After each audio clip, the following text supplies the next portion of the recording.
Deccan literature festival पर्व चौथं दिवस दुसरा. कार्यक्रमाला आपण सुरुवात करणार आहोत. आजच्या दिवसभरातला आपला पहिला कार्यक्रम अर्थात प्राध्यापक वामन केंद्रे एक व्रतस्थ समर्पित रंगकर्मी असं आपल्या कार्यक्रमाचं नाव आहे. पद्मश्री प्राध्यापक वामन केंद्रे सरांची मुलाखत इथे आपल्यासमोर म्हणजे प्रकट मुलाखत घेणार आहेत मृण्मयी भजक. वामन केंद्रे सरांबद्दल आपल्याला बरीच माहिती आहे, पण त्यांना स्टेजवर आमंत्रित करण्याआधी अगदी थोडक्यात त्यांच्या मोठ्या कामाची ओळख करून देण्याची जबाबदारी माझ्यावरती आहे. पद्मश्री प्राध्यापक वामन केंद्रे सर बीड जिल्ह्यातल्या केज तालुक्यातल्या दरडवाडीचे मूळचे. मुंबई विद्यापीठात 2003 साली त्यांनी नाट्य प्रशिक्षण देण्यासाठी नाट्य प्रशिक्षण संस्थेची स्थापना केली. त्याचे संस्थापक आणि 10 वर्ष संचालक म्हणून त्यांनी काम केलं. त्यानंतर NSD अर्थात राष्ट्रीय नाट्य विद्यालयात सुद्धा संचालक म्हणून त्यांनी काम केलं. संगीत नाटक अकादमीचा पुरस्कार असेल, पद्मश्री पुरस्कार 2019 असेल किंवा BV कारंथ पुरस्कार 2019 असेल, त्यांच्या उत्तुंग कारकिर्दीत त्यांना अनेक पुरस्कारांनी देखील सन्मानित करण्यात आलेलं आहे. रंगभूमीवरती वाजलेल्या अनेक नाटकांचं दिग्दर्शन पद्मश्री प्राध्यापक वामन केंद्रे सरांनी केलं आहे. पैकी काही अशी बायको हवी, रणांगण, नाती गोती, 4 दिवस प्रेमाचे, राहिले दूर घर माझे अशा अनेक नाटकांचं दिग्दर्शन प्राध्यापक वामन केंद्रे सरांनी केलेलं आहे. आजच्या दुसऱ्या दिवशी त्यांना सन्मानपूर्वक व्यासपीठावरती आमंत्रित करताना मला विशेष आनंद होतो आणि आज प्राध्यापक वामन केंद्रे सरांना बोलतं करणार आहेत TV, रेडिओ, स्टेज निवेदिका तसंच लेखिका मृण्मयी भजक. जोरदार टाळ्यांनी आपण स्वागत करूया पद्मश्री प्राध्यापक वामन केंद्रे सर आणि मृण्मयी भजक यांचं.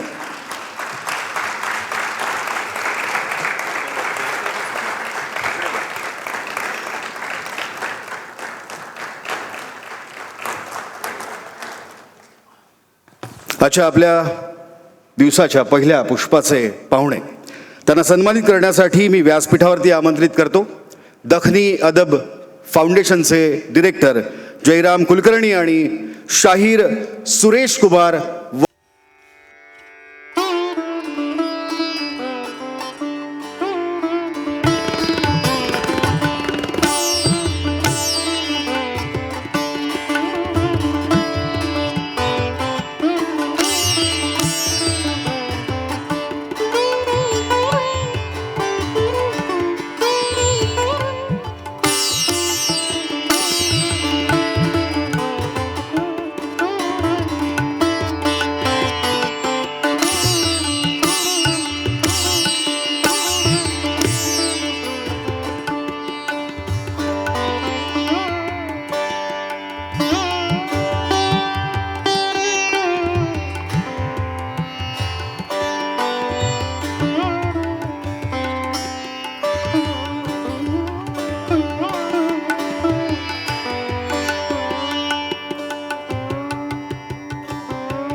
सुरुवात करूया. तुमच्या उत्स्फूर्त प्रतिक्रियांच्या अपेक्षा ठेवून आता मी माईक सुपूर्द करतोय मृण्मयी मॅम आणि प्राध्यापक वामन केंद्रे सरांना आज त्या बोलतं करणार आहे. कार्यक्रम सुरू करतो आपण.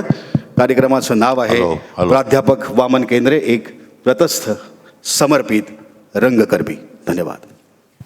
धन्यवाद.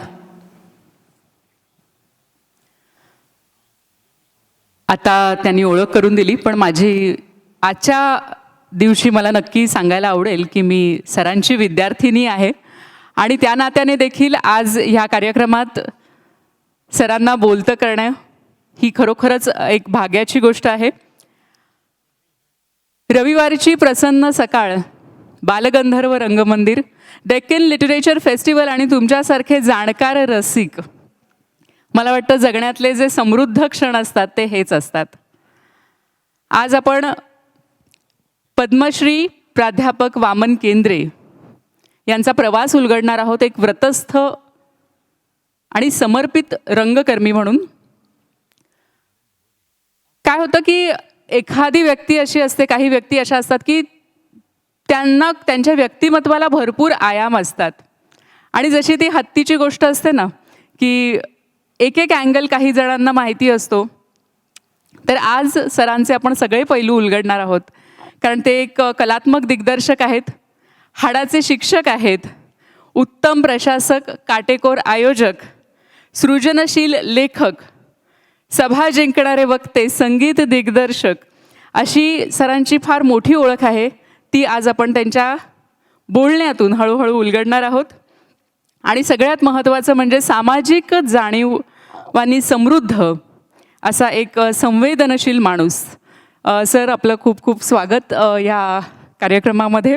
आणि असं म्हणतात की आपण एखादी व्यक्ती असते तर तिच्या बोलण्यातून, वागण्यातून आपल्याला बऱ्याच गोष्टी कळत असतात. तुम्हाला फक्त पाहिल्यावरच असं वाटतं की तुम्ही रंगभूमीशी निगडीत आहात. इतकी रंगभूमी तुमच्यामध्ये मिसळलेली आहे किंवा तुम्ही रंगभूमीमध्ये मिसळलेला आहात. प्रवास सुरू करण्याआधी मला हे विचारायला आवडेल की तुमचं आणि रंगभूमीचं नातं काय आहे? मी खरं सगळ्यांना एकतर गुड मॉर्निंग. यहाँ बैठे कितने लोग हैं जिनको मराठी समझ में नहीं आती? हाँ, तो बगल वाले से समझ लेना.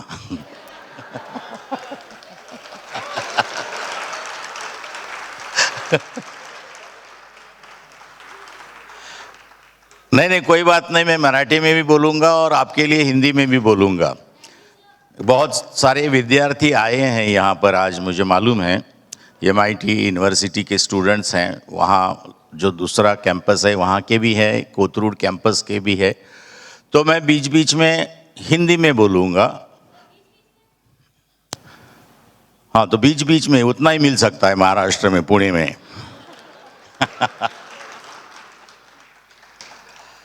आप लोग सब नाश्ता वास्ता करके आए हैं?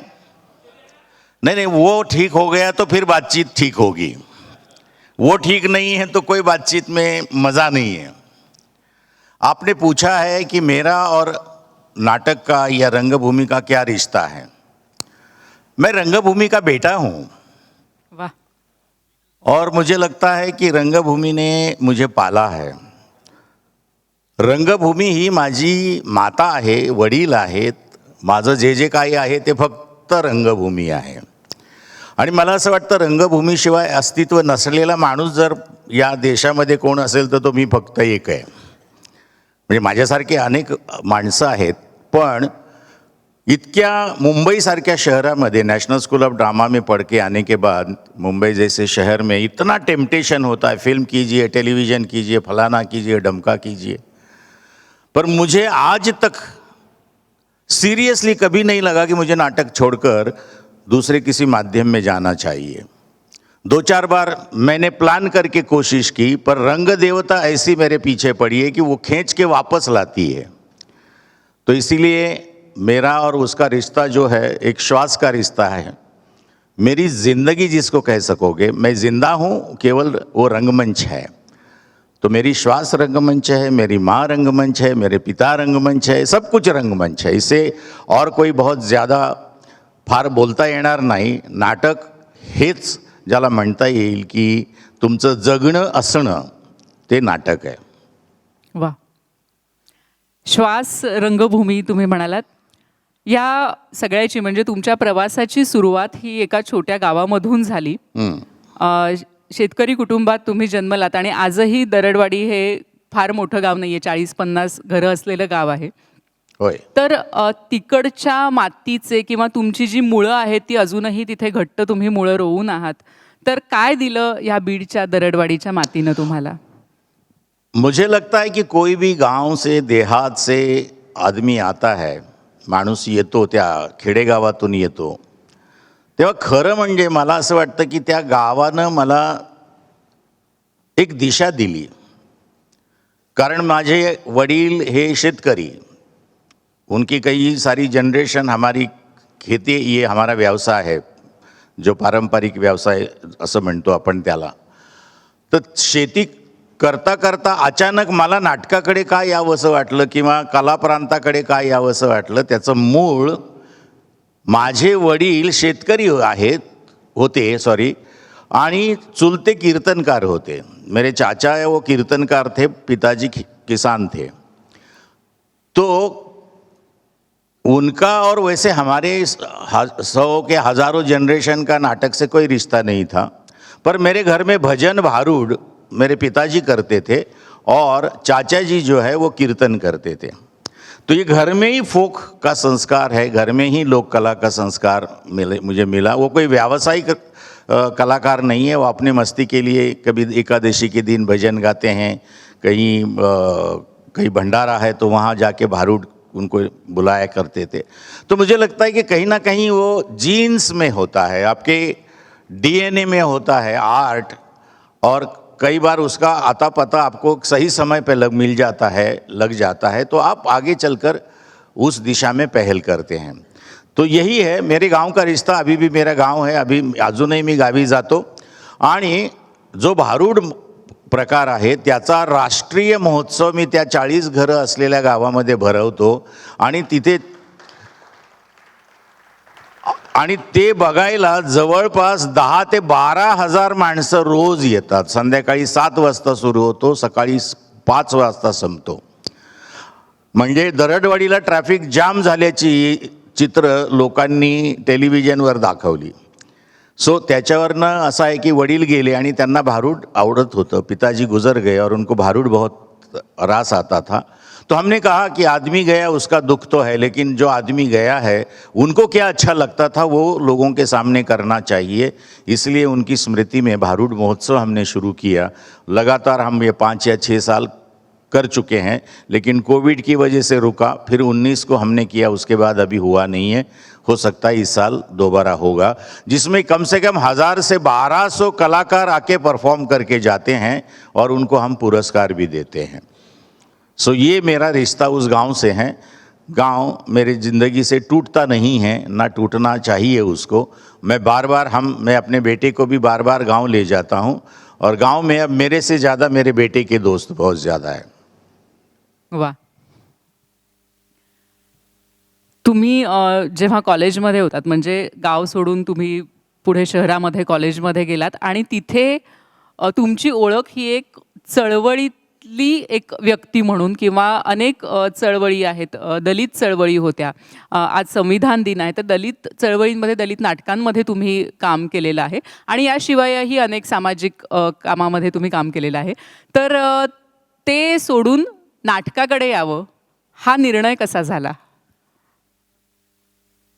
मैं जब 7वीं कक्षा में आया तो जिस स्कूल में मैं था वहाँ वो स्कूल जो चलाने वाली मैनेजमेंट थी वो सारे कार्यकर्ता थे और उनको लगा कि ये बच्चे में कुछ एक चुलबुला बच्चा है, इसमें कुछ अंदर एक स्पार्क है.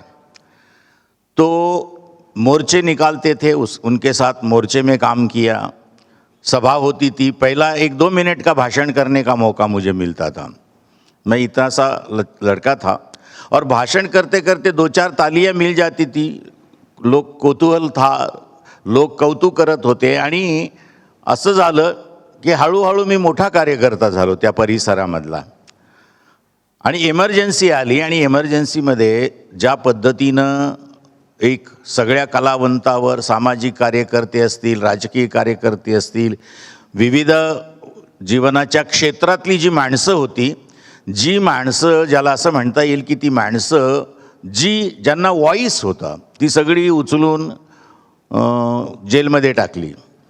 आणि त्यावेळेला माझ्या असं लक्षात आलं, उस समय मेरे ध्यान में आया कि अब इसके आगे जो राजनीति होगी वो मूल्याधिष्ठित राजनीति नहीं होगी, राजकारण नहीं होगा, वो होगा व्यक्तिनिष्ठ.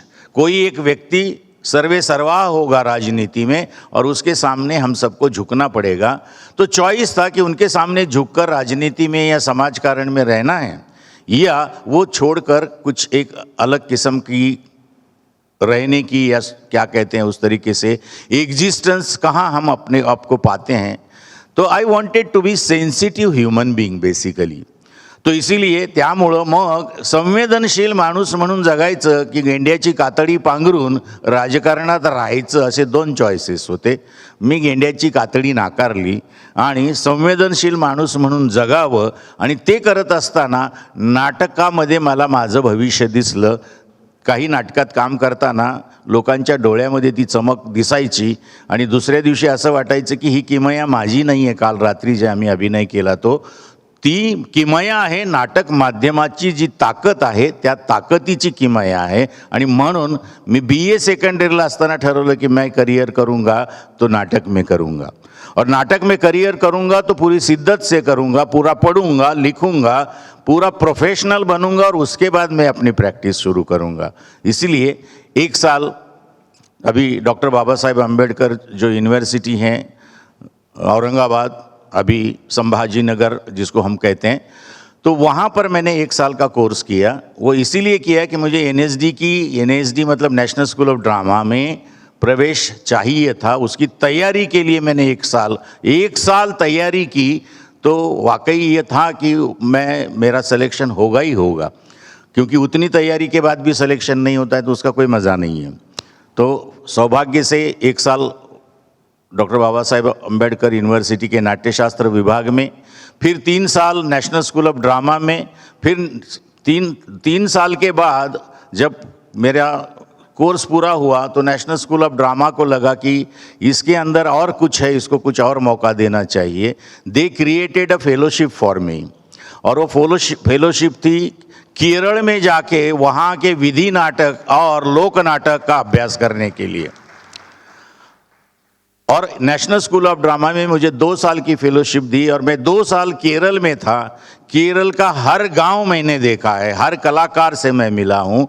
इसीलिए जो मेरा घर से आया हुआ लोक नाटक का संस्कार और केरल से मैंने बहुत तटस्थता से उस सारी, और उसका विषय था to find out Indianness in Indian theatre. तो ये भारतीयता की खोज में मैं 2 साल लगातार काम करता रहा. वेद पढ़े, पुराण पढ़े, जो संभव था, नाट्यशास्त्र पढ़ा, सौंदर्य शास्त्र पढ़ा, और भारतीयता कहाँ है, वेयर वी लाइज. क्योंकि हम भारत की संस्कृति के बारे में बहुत बड़ी बड़ी बातें करते हैं कि हमारी संस्कृति महान है. मैं आपको कहता हूँ, आप दूसरे दिन मुझे कहते हैं, हम दोनों भी खुश हो जाते हैं. But exactly what is that Indianness, भारतीयता है क्या? उस खोज को करते करते मुझे लगता है एक अच्छा ये हुआ कि मेरा जितने लोगों ने नाटक देखे होंगे वो आपको नाटक बिल्कुल ऐसा लगेगा कि ये मिट्टी से जुड़े हुए है और इस मिट्टी से पैदा हुए नाटक आहे. या मातीतनं जन्मलेलं नाटक मला करायला आवडतं आणि ते मी करत आलो आहे. अशा पद्धतीची ती सांगड आहे.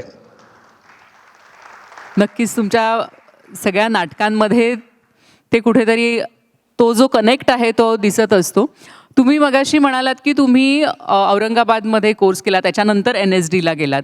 दिल्ली आणि NSDचं मे बी हायफाय वातावरण, तर ते कसं होतं तुमच्यासाठी? मुझे 5 स्टार में पहली बार जाने के बाद गरीब आदमी का क्या होता है, डर लगता है. वैसा ही मैं देहात से चला हुआ, दरड़वाड़ी से चला हुआ लड़का NSD में पहुंचा, और पहुंचते ही पायजामा बड़ी बॉटम का, जो हमारा मराठी में पहिला आपण पायजामा म्हणतो, आणि 3 बटनाचा शर्ट असा अंगावर होता, आणि एक पॅन्ट आणि एक बुशर्ट सुटकेसमध्ये होता, आणि आईनं दिलेली सोलापुरी चादर आणि पाणी प्यायचा तांब्या पितळेचा एवढंच, आणि 2 फाइली सर्टिफिकेटच्या. इतना ही लेके मैं NSD पहुंचा.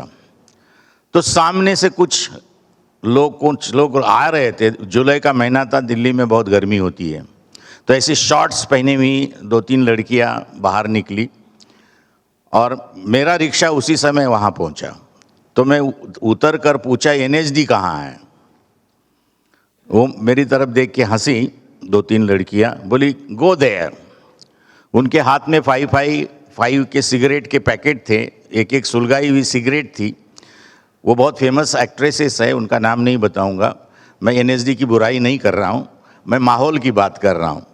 तो इस तरीके का माहौल होता है जो खुला है, और मैं एक ऐसे बिल्कुल संकुचित वातावरणातनं गेलेला माणूस, सो ये जो कॉन्फ्लिक्ट रहा, ये कॉम्प्लेक्स रहा, वो चार या 5 महीना रहा। और वो सब देखने के बाद मेरी जो इमेज थी नेशनल स्कूल ऑफ ड्रामा की, 10 मंजिल की बिल्डिंग होगी फलाना वगैरह, ये तो एक ग्राउंडेड हमारा जो बिल्डिंग है अभी भी वही है। पर धीरे धीरे उसका महत्व जब अंदर जाने के बाद पता चलता है कि ये क्या है, ये माहौल क्या है, ये ओपननेस क्या है, ये क्यों ज़रूरी है आर्ट फॉर्म के लिए। चाहे आप जे स्कूल ऑफ आर्ट्स में जाइए, नेशनल स्कूल ऑफ ड्रामा में जाइए, FTII में जाइए, या कहीं और जाइए। अभी MIT ने भी यहाँ Dada Saheb Phalke international film school शुरू किया है, वहाँ भी मैं अभी पढ़ाने आता हूँ, तो वहाँ जाइए। या यहाँ भी दूसरा भी हमारा एक डिपार्टमेंट है, MIT यूनिवर्सिटी का ड्रामा डिपार्टमेंट है। तो ये मुझे लगता है कि बहुत इम्पॉर्टेंट जगह होती है। यहाँ ऐसी जगह पर केवल आपका शरीर नहीं खोलते हैं, आपका मन खुलना चाहिए, मन मोकळं करण्याच्या परिसर असतात हे। म्हणजे सुरुवातीला हेजिटंट होतो मी, पण नंतर माझ्या असं लक्षात आलं की हा माहोल अतिशय आवश्यक आहे।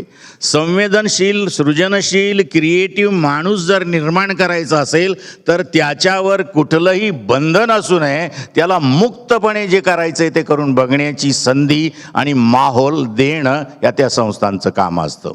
आणि तेव्हाच ती माणसं मोठी होतात। प्रत्येक आलेला विचार, आलेली संकल्पना राबवून बघणं, प्रत्यक्षात उतरवून बघणं। आणि म्हणून मला असं वाटतं कि अगर मैं आज जो भी कुछ है उसका foundation completely national school of drama है। क्योंकि ऐसे संस्थाओं में जाने के बाद एक गांव का विजन था, एक कार्यकर्ता का विजन था, अचानक वो नेशनल विजन में कन्वर्ट हो गया।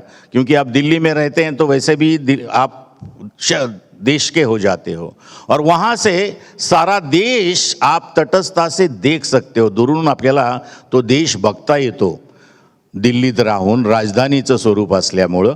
आणि फॉर्च्युनेटली जगभरातून येणारं नाटक, जगभरातून येणारं नृत्य, जगभरातून येणारं संगीत माझ्या सुदैवानं मला दिल्लीमध्ये सहज उपलब्ध झालं, बघायला मिळालं। फक्त एवढंच आहे, मी त्या 3 वर्षामध्ये कुठलीही संध्याकाळ फालतू काहीतरी दुसरी गंमत जम्मत करण्यासाठी घालवली नाही, तर प्रत्येक क्षण 3 वर्षाचा मी फक्त हावरटासारखं शिकण्यासाठी घालवला। आणि मला वाटतं हावरटासारखा शिकणारा जेव्हा माणूस असतो त्याला जगामध्ये कोणीही थांबवू शकत नाही। तो आज नहीं तो कल नहीं तो परसों वो बड़ा आदमी बनेगा ही बनेगा, ये मेरा अनुभव है और विश्वास भी है। वा, तुम्ही दिल्लीला गेलात, दिल्लीहून मुंबई, त्याच्यानंतर तुम्ही अनेक शहरं फिरला असाल जगभरातली। असं कधी वाटलं की एखादं शहर जरा जास्त अवघड आहे, किंवा एखादं शहर असं छान, एखाद्या शहराने आपल्याला असं प्रेमाने घेतलं जवळ? मला असं अवघड शहर वाटत नाही, कारण मी अवघड वाटेवरून चालत आलेला प्रवासी आहे। म्हणजे माझ्या गावावरून जेव्हा शाळेत जायचो तेव्हा 7-8 किलोमीटरच्या दूरवर शाळा असे, तेव्हाचे 8 किलोमीटर।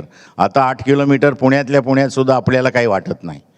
पण काळी जमीन, पाऊस पडलेला, एक पाय इथपर्यंत मांड्यापर्यंत पाय आत जायचा त्या चिखलामध्ये, एक पाय काढायचा पुढे ठेवायचा, तोपर्यंत मागचा पाय चिखलातून खेचून काढायचा। अशा पद्धतीनं जवळजवळ तो 8 किलोमीटरचा 7 किलोमीटरचा जो पल्ला होता तो गाठायला 2 ते 2.5 तास लागत, त्या चिखलामध्ये तुडवत असं म्हणतो आपण।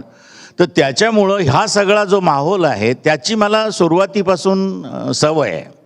आणि कार्यकर्ता असल्यामुळं, चळवळीतला कार्यकर्ता असल्यामुळं संकट तो आएंगे, अड़चने तो आएंगी, पर उसके ऊपर हम मात कैसे करें, उसके ऊपर हम विजय कैसे प्राप्त करें, ये देखना, ये करना, ये हमारा स्वभाव है।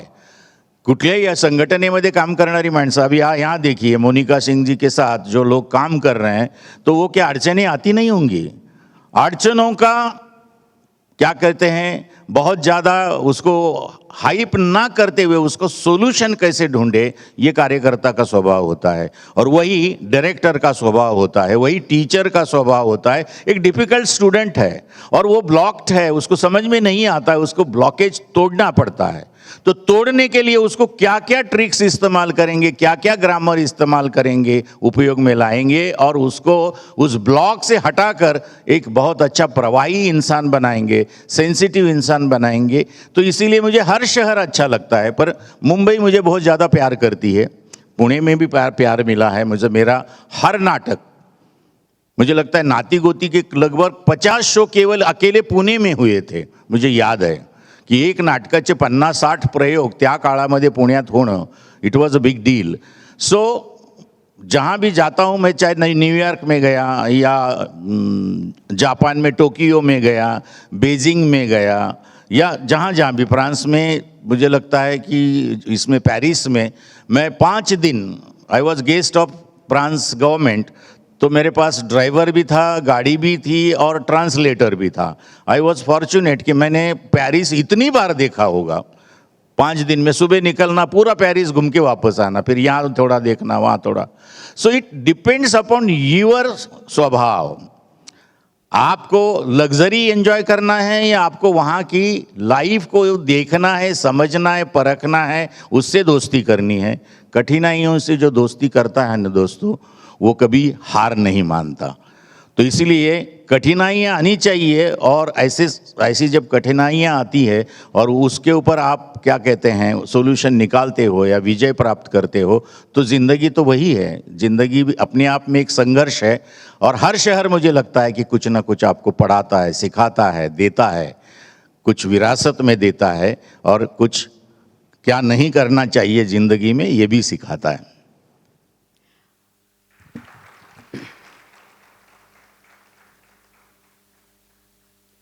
तुम्ही पुढे नाट्य दिग्दर्शनात आलात आणि एक मोठा इतिहास आणि वेगवेगळी नाटकं मराठी रसिकांना, हिंदी रसिकांना दिली. ती वेगवेगळ्या भाषांमध्ये तुम्ही नाटकं केली, राजस्थानी भाषेमध्ये देखील नाटकं केली. हे सगळं करत असताना त्याचं मूळ कुठे आहे? म्हणजे पहिल्यांदा तुम्हाला कधी तुम्ही नाटकात काम केलं, किंवा पहिल्यांदा कधी वाटलं की हे माझं क्षेत्र आहे? एक तो 5वीं क्लास में था तब मैंने नाटक में काम किया, और वो भी लड़की का काम किया। तो मेरे क्लास में एक लड़की थी, उसके ड्रेस लेके गया, वो मेरे से मोटी थी, और फ्रॉक पहना उसका, और मेरा एक ही डायलॉग था उस नाटक में, अब याद नहीं आ रहा है। एनीवे, तो वो ड्रेस पहन के मैं काम कर रहा था। कुछ नाटक डायलॉग होने के बाद मेरा डांस करने का एक सीक्वेंस था। मैं डांस कर रहा था और वो पिन लगाई हुई थी, सेफ्टी पिन, वो खिसक गई और पूरा फ्रॉक नीचे वहाँ से मुझे नाटक समझ में आया कि क्या करना चाहिए और क्या नहीं करना चाहिए, जोक अपार्ट। तो वहाँ से मेरी शुरुआत हुई नाटक करने की। उसके बाद हमारी यहाँ एक वागेश्वरी देवी है, उसके लिए एक नाटक हर साल करते हैं, तो उसमें भी मैंने काम किया। उसमें भी डांस करने का रोल था, वो भी मैंने किया, क्योंकि डांस भी विरासत में मिला है। गाँव में लेजिम खेलते हैं, भारूड करते हैं, अलग अलग किस्म के नृत्य होते हैं, तो उसमें देख देख के पढ़ना होता है, गांव में वो संस्कार होते हैं।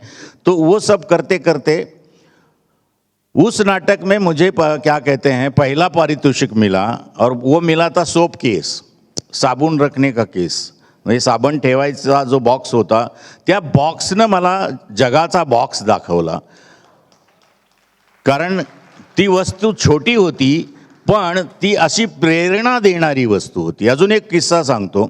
मला भाषण करायची खूप आवड है, भाषण देने का बहुत क्या कहते हैं बचपन से शौक है। तो एक बार मैं, हमारे भगवान विद्यालय है बीड़ में, वहाँ जो 10वीं के बच्चे हैं उनका सेंड ऑफ होता है। तो सेंड ऑफ देते समय नागनाथ कोतापल्ले जी, प्रोफेसर डॉक्टर नागनाथ कोतापल्ले जी हमारे चीफ गेस्ट थे। तो मैंने ऐसा भाषण झाड़ा, भाषण देने में क्या है, डर तो नहीं था कभी भी, स्टेज फेयर तो बचपन से ही ख़त्म हुआ था। तो भाषण ऐसा हुआ कि उनको वो इतना अच्छा लगा भाषण, वो क्या कहते हैं प्लान्ड भाषण नहीं था। किसी ने पूछा, प्राचार्य ने या हेडमास्टर ने पूछा, कोणाला बोलायचं आहे का आता ह्या मुलांच्या निरोपासाठी? मी हात वर केला, हो मला बोलायचं आहे। आणि मी बोललो, काही 2 मिनटं 3 मिनटं बोललो, आणि ते नागनाथ कोतापल्ले सरांना एवढं आवडलं, तेव्हा त्यांनी मला 2 रुपये बक्षीस दिलं आणि ते 2 रुपये अजूनही माझ्याजवळ आहेत.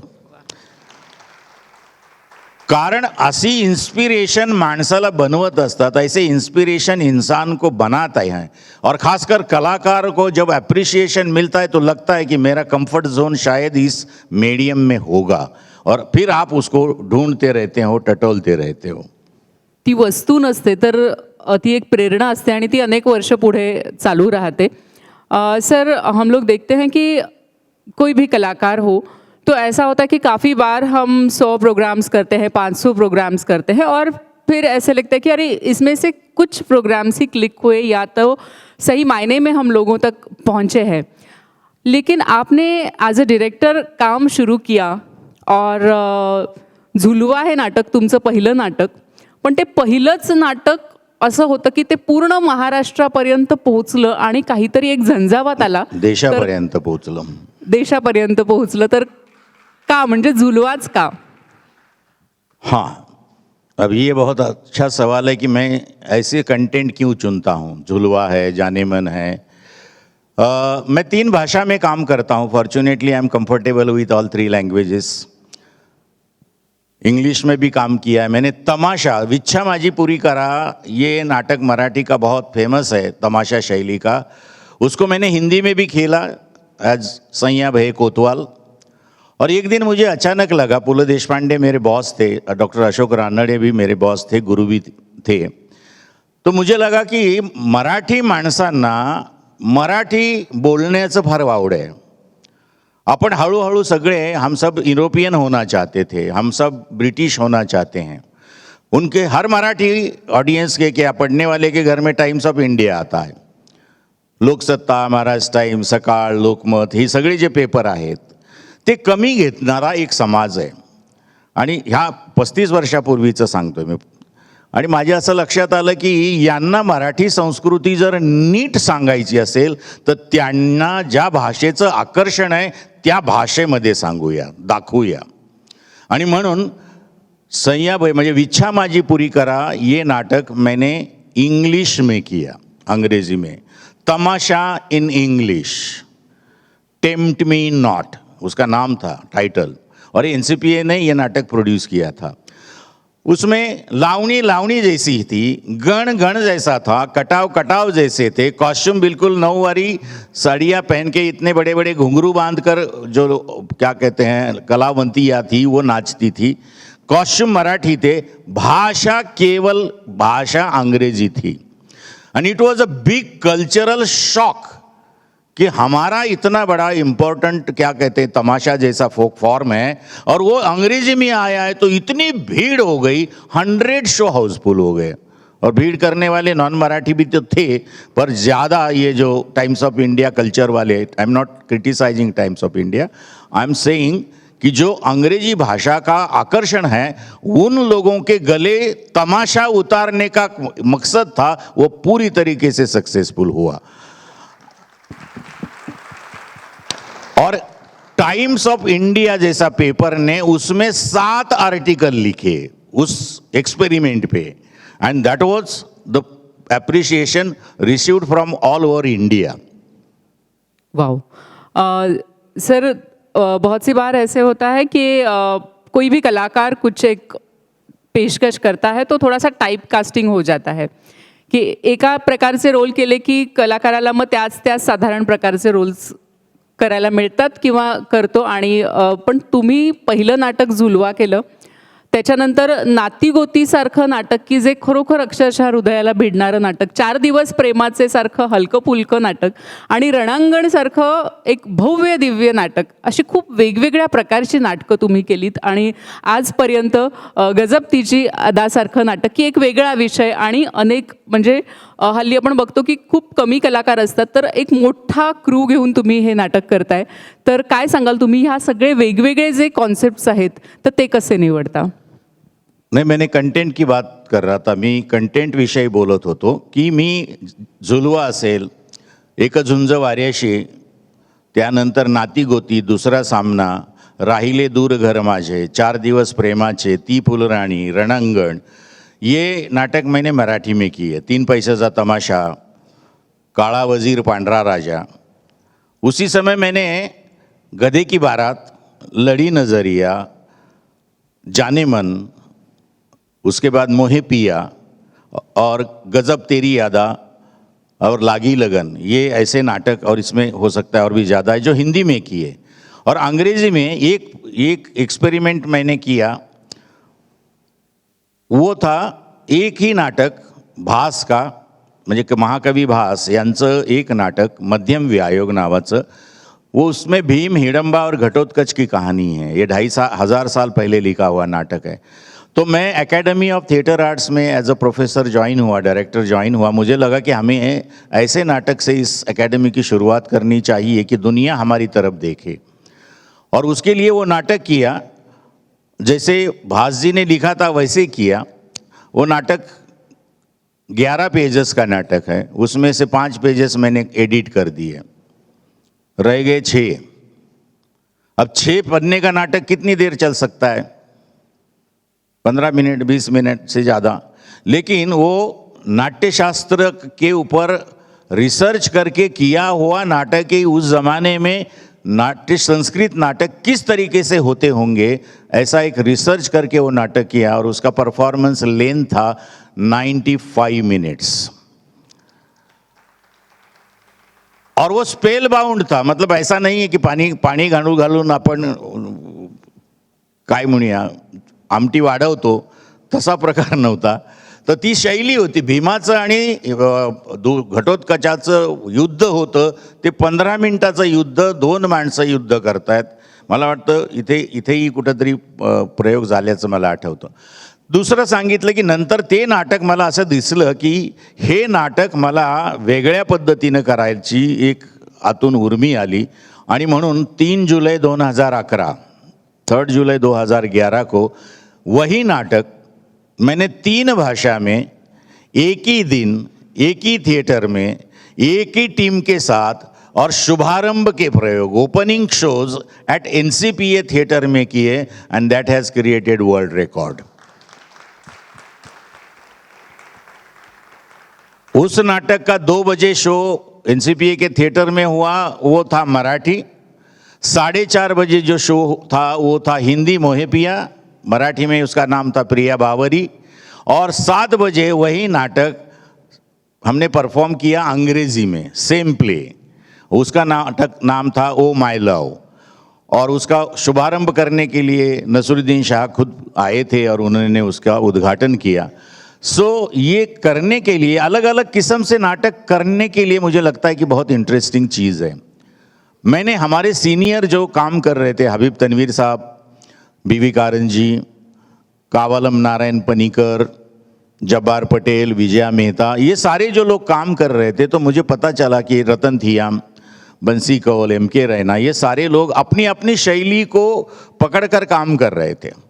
मुझे लगा एज अ यंग डायरेक्टर की मुझे किसी एक शैली में नहीं रहना है, मला एका शैलीमध्ये गुंतून राहायचं नाही आहे।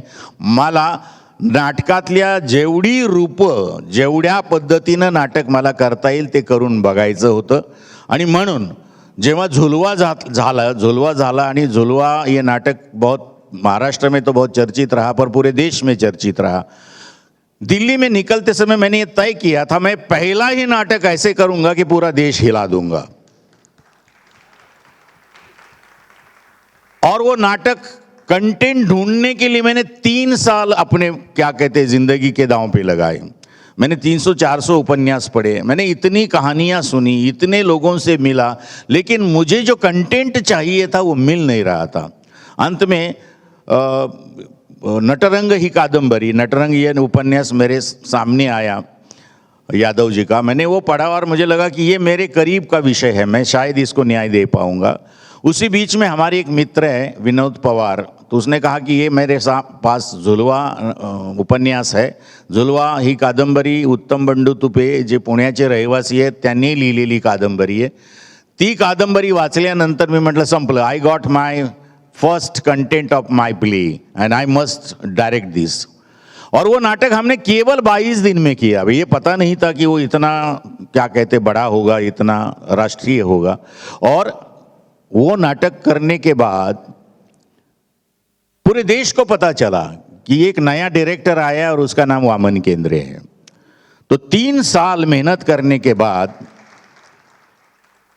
और वो नाटक है वो जोगते जोगतिनी, जो हमारे यहाँ कल्ट है महाराष्ट्र में और कर्नाटक के बॉर्डर पे, देवी यल्लम्मा को जो लड़कियाँ ऑफर की जाती हैं जिंदगी भर उनको देवदासी बनकर या जोगतीन बनकर रहना पड़ता है। ऐसे घर में पैदा हुई एक बच्ची जो है वो नर्स बनना चाहती है या टीचर बनना चाहती है। वो सारा का सारा नाटक है उस वो लड़की के एग्जिस्टेंस का और वो टीचर बनने का और नर्स बनने का स्ट्रगल है, और समाज उसका अपना समाज और बाहर का समाज दोनों भी किस तरीके से उस लड़की को ना टीचर बनने देते हैं ना नर्स बनने देते हैं, और अल्टीमेटली वो विद्रोह करती है। उसको क्या कहते हैं, जोगतीन बनना पड़ता है, और अंत में वो विद्रोह करती है और जो बोझ है उसके ऊपर, श्रद्धा है, अंधश्रद्धा है, भगवान है, गॉडेस है, उसको उठा के फेंक देती है। दैट वाज द प्ले। तो इसीलिए वो नाटक बहुत चर्चित रहा। नामदेव ढसाळ हमारे मित्र, बहुत बड़े पोएट, बहुत बड़े कार्यकर्ता, उन्होंने पहली बार देखा और वो रोते हुए स्टेज पे आए नाटक खत्म होने के बाद, और उन्होंने बोला, वामन बहुत अच्छी दोस्ती थी हमारी, तुमने तो मेरा ही नाटक किया, मेरी जिंदगी ही आपने रंगमंच पे उंडेली आहे। और उन्होंने करीब 13-14 वाळ ते नाटक पाहिलं आणि दरवेळेला त्यांच्या डोळ्यामध्ये अश्रू असत।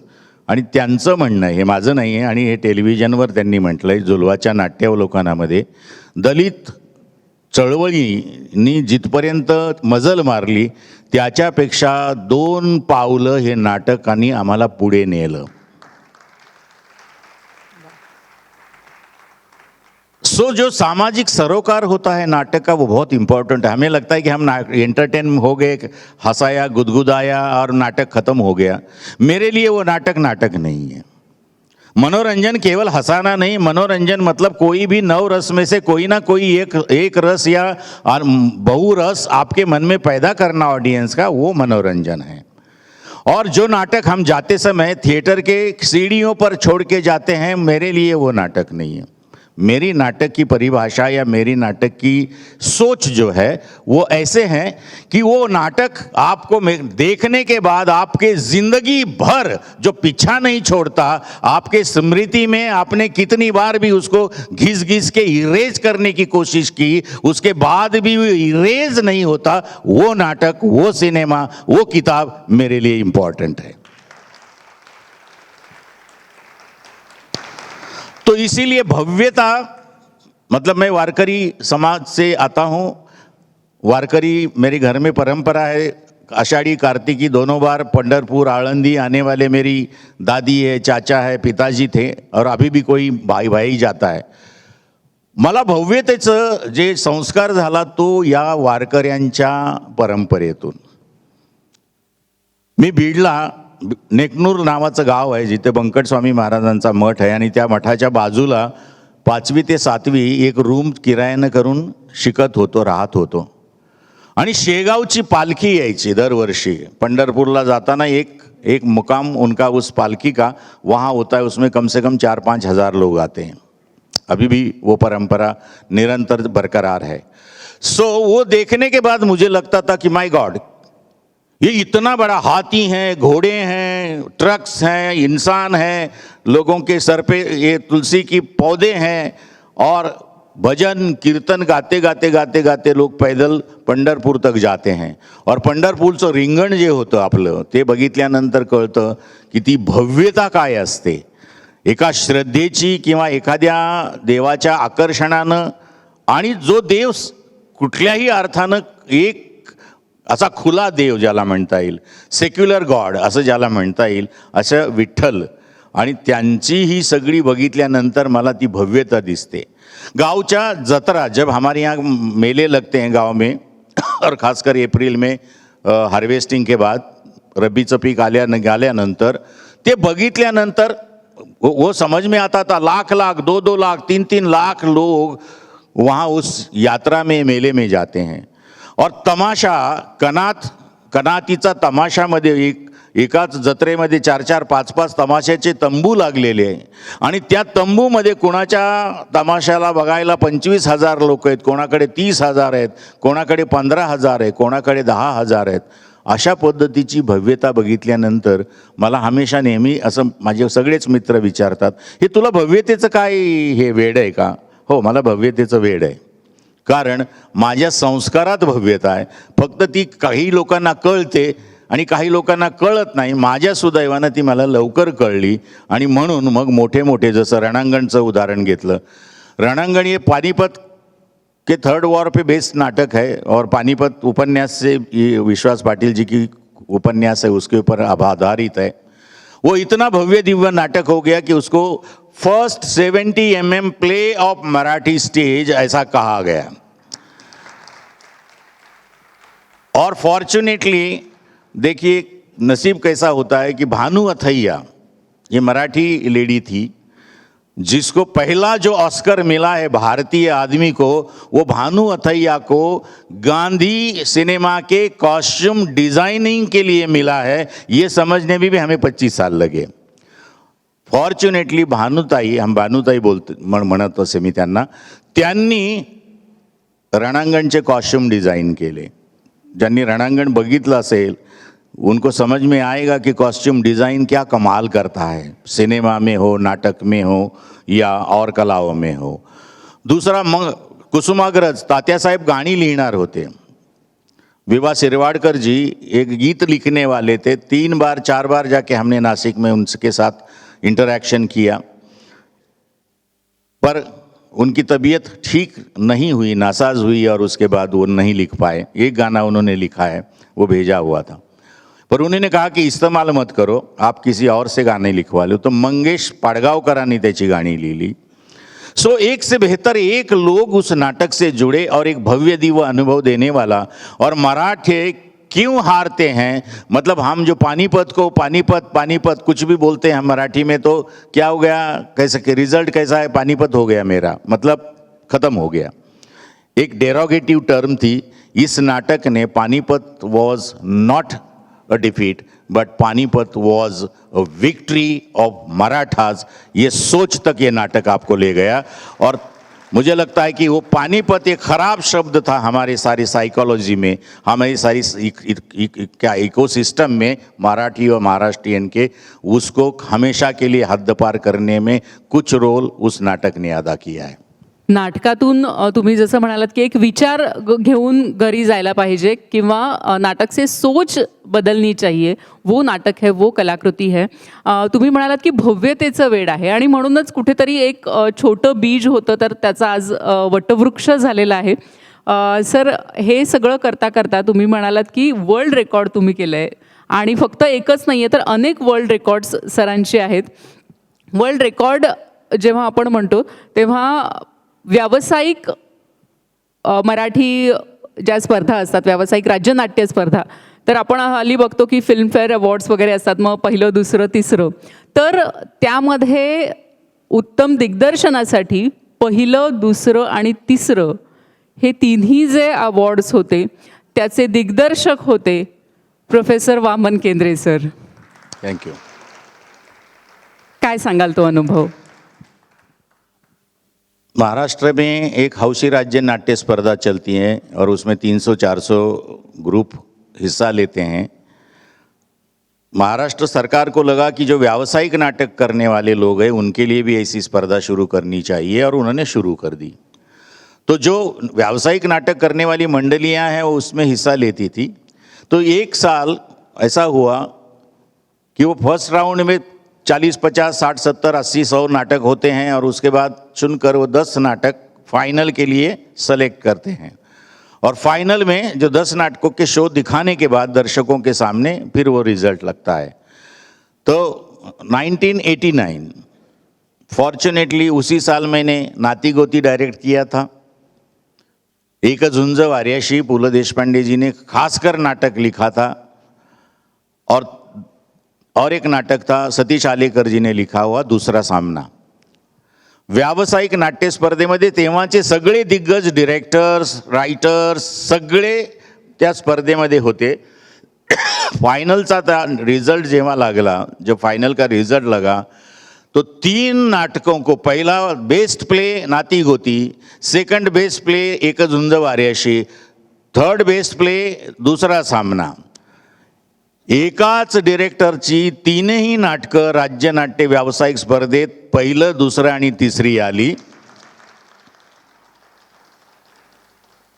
आणि दिग्दर्शकाची जी पारितोषिक होती, डिरेक्टर को जो अवार्ड था, पहिला दिग्दर्शक वामन केंद्रे, दूसरा दिग्दर्शक वामन केंद्रे आणि तिसराही वामन केंद्रे.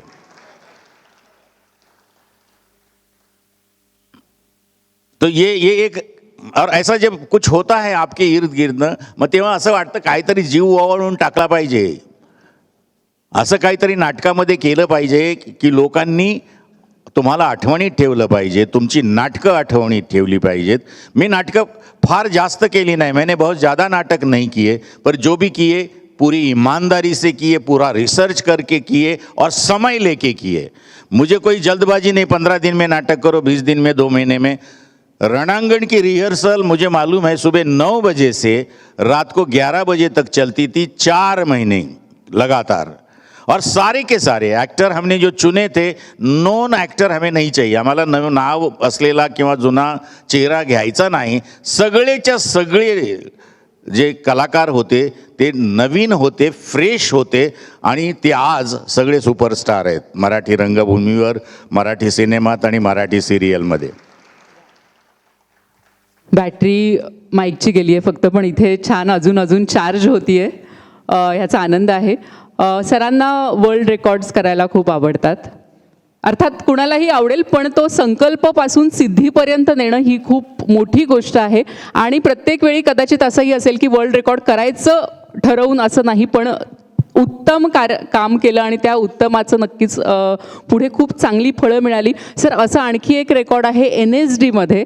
NSDचे जे ॲल्युमनाय आहेत तर त्यांना पुरस्कार दिला जातो. त्याच्यामध्ये 2 कॅटेगरीज असतात, एक ज्युनियर आणि एक 50 वर्षानंतर सिनियर.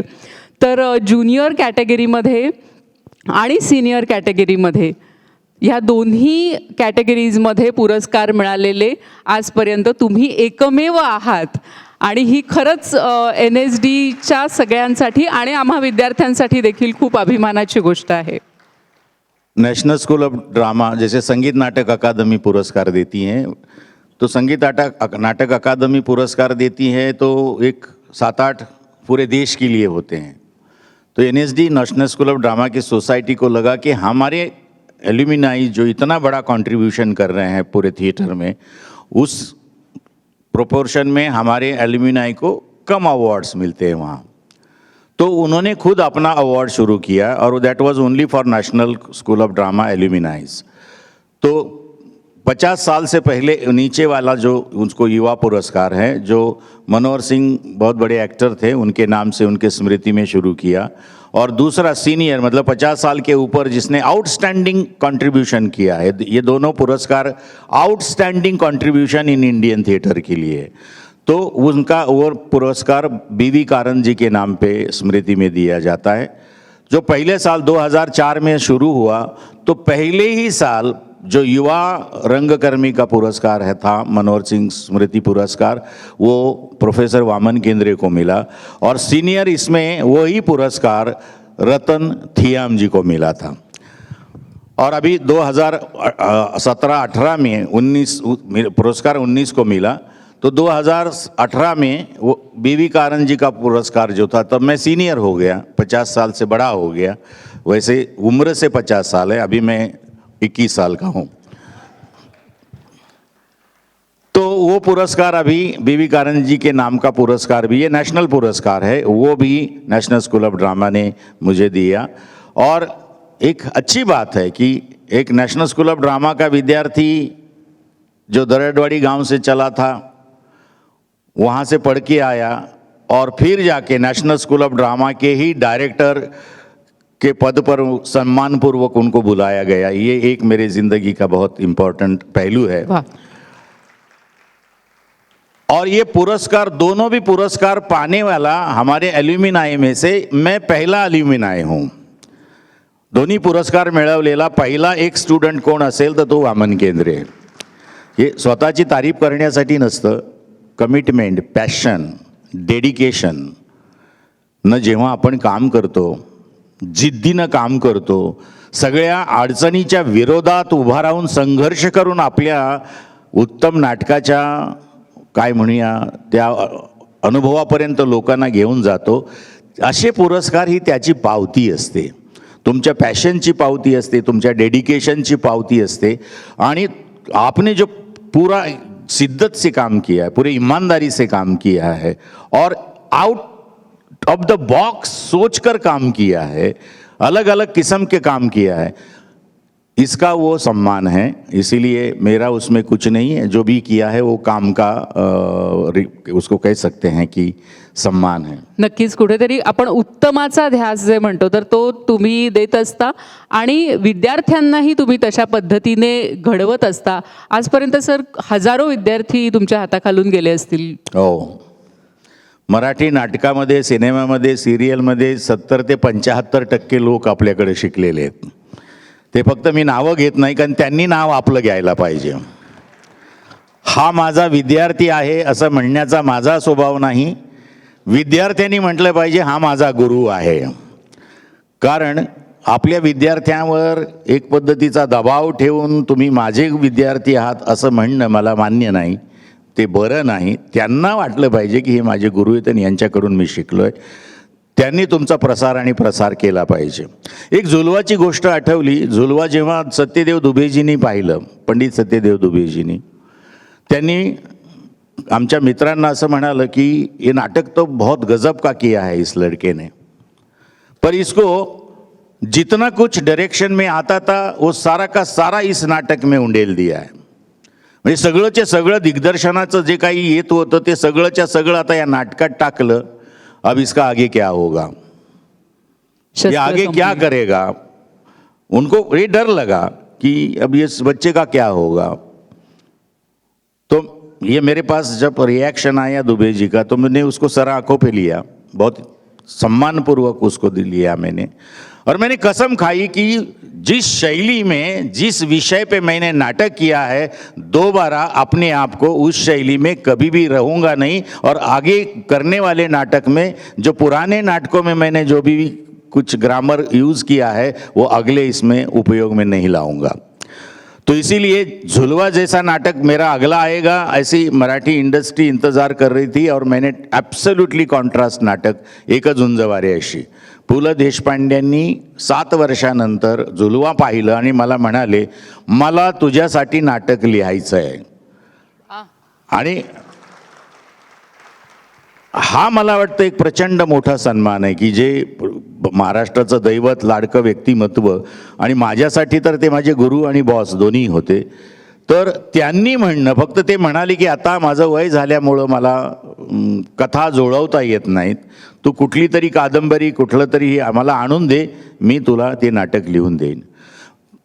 ते उस समय मेरे दी लास्ट अपॉइंटमेंट नाम का एक रशियन नाटक मेरे दोस्त ने मुझे दिया, मैंने पढ़ा और मैंने वो डॉक्टर अशोक रानडे जी को दिया, उनको भी बहुत पसंद आया. तो मैंने कहा हम पु ल देशपांडे जी को देते हैं. तो ते नाटक आम्ही पु ल देशपांडेंना वाचायला दिलं आणि त्यांनी झपाटल्यासारखं ते 2.5 तासात वाचून लगेच आम्हाला बोलावलं. हे नाटक कौन करता है, ये को नाटक कौन कर रहा है. तो हमने कहा NCPA. ते NCPA चे डायरेक्टर होते ऑनररी. अच्छा, इसका ट्रांसलेशन, रूपांतर, एडाप्टेशन कौन कर रहा है. तो मैंने बोला पु ल देशपांडे. ते वो हसले ते आणि म्हणाले तुला माहीत आहे ना माझी नाटकं लोक हसण्यासाठी, मनोरंजन करून घेण्यासाठी येतात आणि हे नाटक अत्यंत गंभीर आहे. मी त्यांना म्हणालो बरोबर आहे भाई, भाई म्हणत असो मी त्यांना, बरोबर आहे भाई, पण जेव्हा तुझं आहे तुझं पाशीचं शेवटचं स्वगत येतं ना, अख्खा ऑडिटोरियम रडताना मी पाहिलं आहे. तेच लेखक तुम्हीच आहात. ते म्हणाले तुला एवढा विश्वास वाटतो माझ्यावर. म्हटलं हो ठीक है. त्या दिवशी 28 जून तारीख होती, उस दिन 28 जून डेट थी. असे मनात कॅल्क्युलेशन केले आणि म्हणाले 3 जुलैला सकाळी 11 वाजता या नाटकाचं वाचन होणार. अँड बिलीव्ह मी 3 जुलैला सकाळी 8 वाजल्यापासून, आम्ही ऑफिसला 10-10:30ला जायचो, 8 वाजल्यापासून बगलेमध्ये वही घेऊन त्यांनी रूपांतर केलेले फिरत होते. आणि मला 22 लोकांनी NCPAमध्ये गेटमधल्या सिक्युरिटीपासून ते माझ्या ऑफिसपर्यंत, साहेब तुमची वाट बघतायत, साहेब तुमची वाट बघतायत. आणि 3 जुलैला 11 वाजता पु ल देशपांडेंनी त्या नाटकाचं वाचन केलं. आणि ते नाटक आम्ही नंतर निर्माण केलं, ज्याच्यामध्ये दिलीप प्रभावळकर, वसंत सोमण, सयाजी शिंदे आणि गौरी केंद्रे ही 4च पात्र असलेलं ते नाटक. त्यामध्ये त्या एक टाकी रूपांतरामध्ये आम्ही एकही शब्द कापू शकलो नाही किंवा एकही शब्द जोडू शकलो नाही किंवा तोडू शकलो नाही. इतकं उत्तम नमुना रूपांतराचा पु ल देशपांडेंनी लिहिलेला आहे. वा. आणि ही गोष्ट किती छान ना, की माझे बॉस कोण आहेत तर पु ल देशपांडे, अशोक रानडे. क्या बात आहे. म्हणजे असं सगळं आपल्याला सगळ्यांनाच असं स्वप्नवत वाटावं असं, किंवा त्याच्याही पलीकडे वाटावं असं. खरं तर अनेक पैलू आहेत सरांचे, पण आपण थोडक्यात वेळेच्या मर्यादेमुळे आपण थोडंसं पुढे जाऊया. सर, अनेक विद्यार्थ्यांना जसं सरांनी घडवलेलं आहे, तसंच अनेक संस्था उभ्या केलेल्या आहेत की जेणेकरून आणखी पुढे अनेक काळ त्या संस्था उभ्या राहाव्यात. थिएटर ऑलिम्पिक्स सारखं 2018मध्ये सर तुम्ही रेकॉर्ड केलेलं आहे की 51 दिवसांमध्ये 1500 वेगवेगळे प्रयोग हे भारतभर केलेले आहेत, 17 राज्यांमध्ये केलेले आहेत. तर अशा अनेक गोष्टी आहेत. तर एक तुम्हाला काय वाटतं की ह्या सगळ्यामध्ये तुमच्या जवळचं काय आहे? म्हणजे एक दिग्दर्शन आहे, शिक्षक म्हणून तुम्ही आहात, तसंच संस्था घडवणारे एक ॲडमिनिस्ट्रेटर आहात, सुंदर काटेकोर आयोजक आहात. तुम्हाला सगळ्यात जवळचं काय वाटतं? मला सगळंच जवळचं वाटतं. म्हणजे मी नाटक, माझं पहिली पॅशन आहे ती नाटक डायरेक्ट करणं, दुसरी आहे नाटक शिकवणं, तिसरं आहे आयोजन करणं, चौथं आहे ॲडमिनिस्ट्रेशन करणं, 5वं आहे मला अलीकडे संगीत करण्याची खुमखुमी आली आहे आणि ते मी करतोय. मागच्या 6, 7, 8 नाटकामध्ये गजबतीची अदा हे किती लोकांनी इथे पाहिलं आहे नाटक, 3 किंवा 4 वेळेला पुण्यात येऊन गेले, ते जरूर बघा. त्याचं संगीत लोकांना खूप आवडतं. किंवा मोहेपियाचं संगीत, हे मला रुटीन संगीतामध्ये इंटरेस्ट नाही. मला रुटीन ताल, केरवा, दादरा, 3 ताल असं वाजलं की मला कंटाळा येतो. म्हणजे त्यांचं महत्त्व आयुष्यामध्ये आहे, पण ते माझ्या नाटकात वाजले नाही पाहिजे. माझ्या नाटकामध्ये नवीन ताल, नवीन चाली, नवीन काहीतरी क्रिएट करण्याचा माझा स्वभाव आहे. सो हे सगळंच मला जवळचं वाटतं. आणि त्या वेळेला उस समय पर मैं वो हर कुछ एंजॉय करता हूँ. जितना मैं नाटक डायरेक्ट करते समय इन्वॉल्व होता हूँ, उतना ही मैं फेस्टिवल आयोजन करता हूँ उस समय उससे ज़्यादा इन्वॉल्व होता हूँ. मुझे लगता है कि वो जो मोमेंट है वो जीने की चाहत मेरी बहुत स्ट्रांग है. If I am in Pune, I am in Pune. फिर मैं दिल्ली में क्या हुआ, मुंबई में क्या हुआ, कभी सोचता नहीं हूँ. यहाँ बोल रहा हूँ तो यहाँ बोल रहा हूँ, ये बोलते बोलते और 4 लोगों से कैसे मिलूँ वगैरह, ये मेरे दिमाग में नहीं आता और आना भी नहीं चाहिए. मुझे लगता है कि वो कंसंट्रेशन का एक एंजॉय करने की प्रक्रिया है. आपके जैसे पु ल देशपांडे मेरे जैसे आदर्श हैं कि अष्टपैलू व्यक्तिमत्व थे. डॉक्टर अशोक रानडे जैसे रिसर्चर, एक एकेडमिक डिसिप्लिन होने वाले संगीत म्यूजिकोलॉजिस्ट, संगीतज्ञ थे, गाने वाले थे, पढ़ाने वाले थे. तो हमारे पास जो है आपके अंदर, वो जो डेवलप हो सकता है उसको डेवलप करना चाहिए. क्योंकि कुदरत, मुझे लगता है, हमेशा महात्मा गांधी को जो गुण दिए वो हमें दिए, मदर टेरेसा को जो गुण दिए हमें दिए, डॉक्टर बाबा साहब अम्बेडकर को जो कुदरत ने गुण दिए वो हमें दिए, छत्रपति शिवाजी महाराज को जो गुण दिए वो हमें भी दिए हैं. वो विकसित कर पाए, वो आउट ऑफ द बॉक्स आके उन्होंने वो सिद्ध किए. हम वो सिद्ध करने से कतराते हैं. क्योंकि हमें ऐसा मिलता कि राम का जन्म हो लेकिन दूसरे के घर में हो. क्योंकि राम बनने में जो सारा संघर्ष है, सारी जो जीवन यात्रा है, जो वनवास है, वो हमें नहीं चाहिए, हमारे बच्चों को नहीं चाहिए. तो मुझे लगता है कि अगर आपने ये तय कर लिया कि मुझे करना है तो करो और उसको विकसित करो, उस आपके टैलेंट को, सृजन को, उस कैपेसिटी को, मुझे लगता है कि वो कैपेसिटी डेवलप खुद की करना ये सबसे बड़ी कला है और सबसे बड़ा संघर्ष है। और वो संघर्ष करते रहना, जीवन कंफर्टेबल जोन में जीने के लिए नहीं होता है। जो कंफर्टेबल जोन में जीना चाहता है ना, उसके जैसा दुर्दैवी आदमी नहीं है। वाह। एक किस्सा बताता हूँ। मैं मुंबई यूनिवर्सिटी में डायरेक्टर बन गया, इनवाइट किया डॉक्टर भालचंद्र मुणगेकर सर ने, बोला कि नहीं आपको यहाँ आना है। वहाँ ज्वाइन हो गया और एक सिपाही, अपना ये क्या कहते हैं, एक क्लार्क उन्होंने मुझे अपॉइंट किया मेरे डिपार्टमेंट के लिए। तो उसको मैंने पूछा पहले ही एनकाउंटर में, पहली मुलाकात में, कितने साल है अभी नौकरी के? उसने कहा 12-13 साल है, अभी एक एक दिन निकालने का, और क्या। मैं उसका वो लाइन सुनकर मेरे अंदर तो धस हो गया। इसके जीवन में 13 साल है और ये बोल रहा है जैसे तैसे निकालना है रिटायरमेंट तक। 10 दिन में दुनिया को जीतने के ख्वाब देखने वाले लोग हमारे अंदर थे इतिहास में, और ये आदमी के पास 13 साल है और ये एक एक दिन ढकेलते ढकेलते ढकेलते ढकेलते जिएगा। तो ये कितना wastage of human resource end human energy है। मुझे तो 3 साल में डिपार्टमेंट नेशनल लेवल पे खड़ा करना है और मेरा ये जो सहकारी जो भेजा है वो 13 साल ऐसे तैसे निकालना चाहता है। मैंने तुरंत वाइस चांसलर को, रजिस्ट्रार को फोन किया, ये आदमी को पहले ले जाइए, क्योंकि मेरे पश्चात ये माहौल निगेटिव खड़ा करेगा और क्रिएटिव इंस्टीट्यूशंस में, ऑर्गेनाइजेशन में कभी भी निगेटिव सोच वाले आदमी को जगह नहीं देनी चाहिए। नक्कीच। आणि आपल्याला एक सूचना आलेली आहे। आपण अगदी जाता जाता अशा 2 गोष्टी मला कळलेल्या आहेत ज्या कदाचित सगळ्यांना माहिती नसतील, त्या कोणी सांगितल्या ते मी सांगते नंतर, की एक म्हणजे वामन केंद्रे सर जेव्हा भाकरी करतात तेव्हा ती म्हणे पौर्णिमेच्या चंद्रासारखी अशी छान गोल होते, आणि करंजीची जी मुरड असते तीही फार सुरेख सर घालतात, असं आम्ही ऐकलंय। मला स्वयंपाक करायला आवडतो, म्हणून तुम्ही मला तुमच्या घरी आज बोलवू नका। मला एवढंच मी मगाशी म्हणालो तेच है, जो पहली बार बोला वही है कि कोई भी काम करने में दिल लगाओ।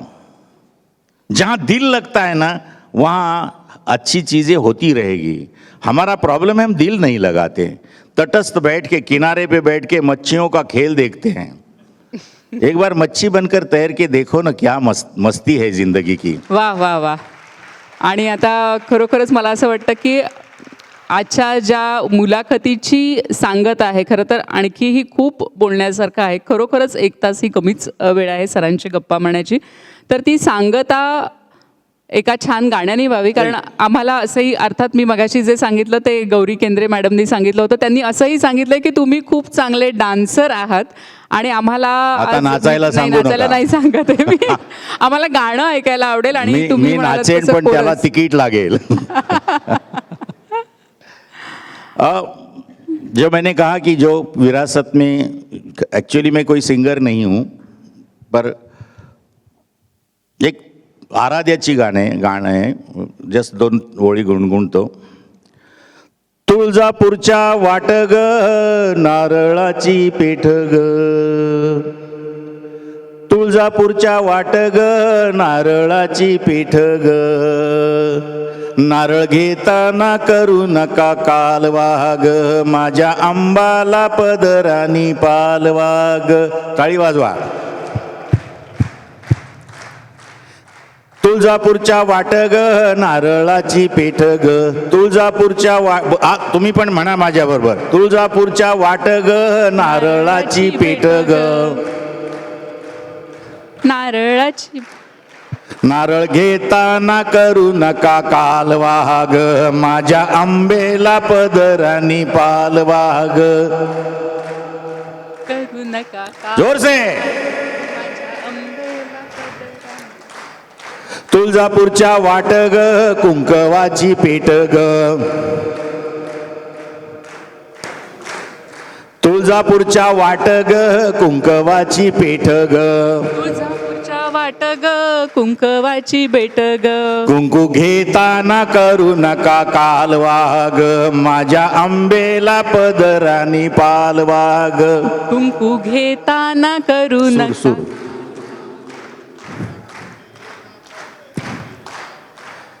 कुंकू घेताना करू नका कालवा ग, माझ्या आंबेला पदरानी पालवा ग.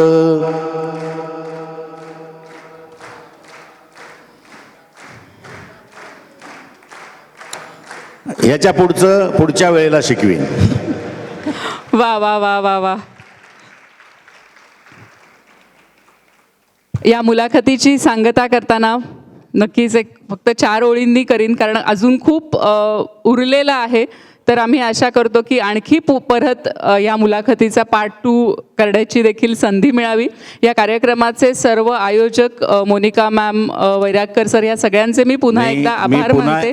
मी पर्सनल लेवल पर मोनिका सिंग मॅडम, त्यांचे मिस्टर कुलकर्णीजी, सुरेश कुमार वैराळकर हे आमचे जुने मित्र आहेत आणि ते सारखं 4 वर्षापासून मागे लागले होते की डेक्कन लिटरेचर फेस्टिवलमध्ये तुम्ही या. पण विविध कारणासाठी येता आलं नाही, पण त्यांनी आवर्जून मायेनं बोलवलं, त्याबद्दल त्यांचे मनापासून आभारही मानतो आणि ऋणही मला ऋणात राहायलाही आवडेल. धन्यवाद. वा. पुन्हा एकदा डेक्कन लिटरेचर फेस्टिवलचे आभार आणि शेवटच्या 4 ओळींनी आपण सांगता करूया. सरांबद्दल बोलायचं झालं तर, खुद से जीतने की जिद है मुझ में, खुद से जीतने की जिद है मुझ में, खुद ही को हराना है. खुद से जीतने की जिद है मुझ में, खुद ही को हराना है. मैं भीड़ नहीं हूँ दुनिया की, मैं भीड़ नहीं हूँ दुनिया की, मेरे अंदर एक ज़माना है, मेरे अंदर एक ज़माना है. धन्यवाद, शुक्रिया, नमस्कार.